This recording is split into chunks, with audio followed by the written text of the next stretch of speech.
সত্যিই তো। তাহলে ভারত স্বাধীন করেছে শুধু হিন্দুরাই, মুসলমানদের কোনো ভূমিকা ছিল না?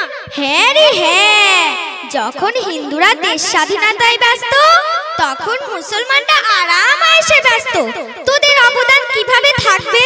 জয় হিন্দ, জয় হিন্দ। স্বাধীনতা সংগ্রামী তোমাদের আমরা ভুলছি না, ভুলবো না। নাও, এই সাত সকালে কে আবার স্বাধীনতা দিবস পালন করছে দেখি তো একটু। ও তো আরমান, ও তো মুসলমান পাক্কা মোল্লা। ও আবার স্বাধীনতা দিবস পালন করছে কেন? মাথা মনে হয় খারাপ হয়ে গেছে।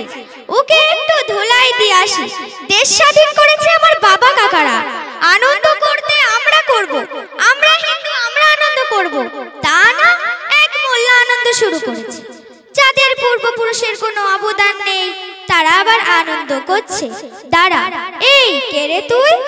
আমি আরমান। কি ব্যাপার তোর? কেন পল্লবী, তুই জানিস না আজ স্বাধীনতা দিবস, আজ আনন্দের দিন? সে তো ঠিক, কিন্তু তাতে তোর কি? আমার কি মানে?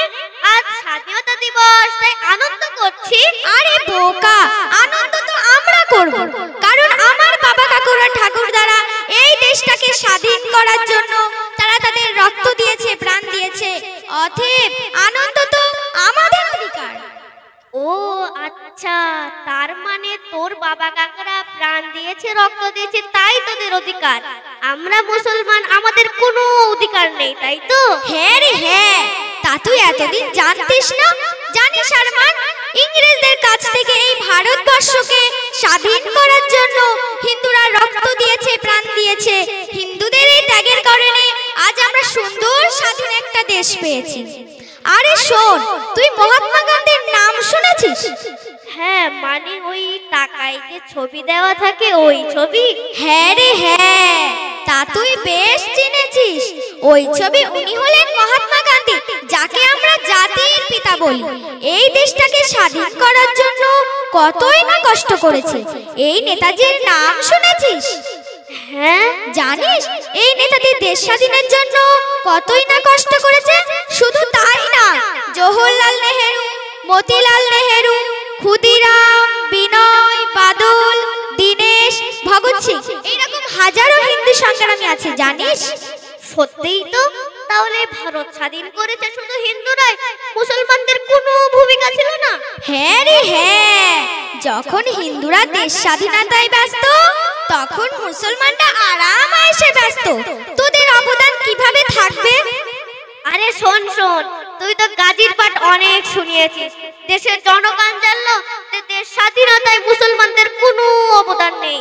তুই কি জানিস লক্ষ লক্ষ মুসলমানরাও এই দেশ স্বাধীনে যোগ দিয়েছিল, যারা তাদের জান, মাল, রক্ত, প্রাণ উৎসর্গ করে এই দেশটাকে স্বাধীন করেছে? ঢের পাগল, তোর সব কে বলেছে রে? আরে শোন, একথা আমরা বলিনি। কে বলেছে জানিস? কলকাতা সিটি কলেজের প্রফেসর ডক্টর শ্রী শান্তিময় রায়। তার লেখা বই ফ্রিডম মুভমেন্ট অ্যান্ড ইন্ডিয়ান মুসলিম বইতে লিখেছেন হাজার হাজার নয়, লক্ষ লক্ষ মুসলিমদের অবদান। এই তুই মহাত্মা গান্ধীর নাম বলছিলি না, জানিস এই গান্ধী উপাধিটুকু তিনি পেতেন না, যিনি না থাকলে তিনি হলেন মাওলানা আবুল কালাম আজাদ। তিনি একজন মুসলমান, সাধারণ মুসলিম তো দূরের কথা। যেমন বিশ্ববিখ্যাত আলেমের দিন আতাউল্লাহ বুখারী, হুসেন মাদানী, এইরকম হাজারো সংগ্রামী আছে, জানিস? এই তুই নেতাজির নাম বলছিলি না, জানিস এই নেতাজির ডান হাত ও বাঁ হাত কারা ছিল, যাদের ছাড়া তিনি এক পাও চলতেন না? তারা হলেন আবির হাসান, মোহাম্মদ শাহনাজ, আব্দুল করিম গনি। আচ্ছা, তুই তিতুমিরের নাম শুনেছিস? হ্যাঁ শুনেছি, যিনি বাঁশের কেল্লা তৈরি করেছিলেন। হ্যাঁ রে হ্যাঁ, এই তো বেশ চিনেছিস। বলতো সে কে? সে তো একজন হিন্দু মনে হয়। আরে পাগলি, না রে না, ওর আসল নাম হলো হাফেজ বিন নিসার আলী। আচ্ছা, তুই দিল্লির ইন্ডিয়া গেটের নাম শুনেছিস? হ্যাঁ তা শুনেছি। তাতে কি আছে? তাতে না অনেক নাম লেখা আছে।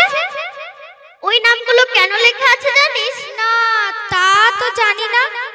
ওখানে হাজার হাজার মুসলিমদের নাম লেখা আছে, যারা তাদের জান মাল রক্ত প্রাণ উৎসর্গ করে এই দেশটাকে স্বাধীন করেছে। তবে আমি তোমাদের অবদানের কথা অস্বীকার করছি না। এই দেশ শুধু আমার না, এই দেশ হিন্দুর, এই দেশ মুসলিম, শিখ ইসাই সবার, অতএব সবার অধিকার আছে। সত্যি তো, আমি তো এত কিছু জানতাম না। তা চল আজ থেকে আমরা হিংসা রাখবো, কাঁধে কাঁধ মিলিয়ে চলবো, এই প্রতিজ্ঞা করছি। জয়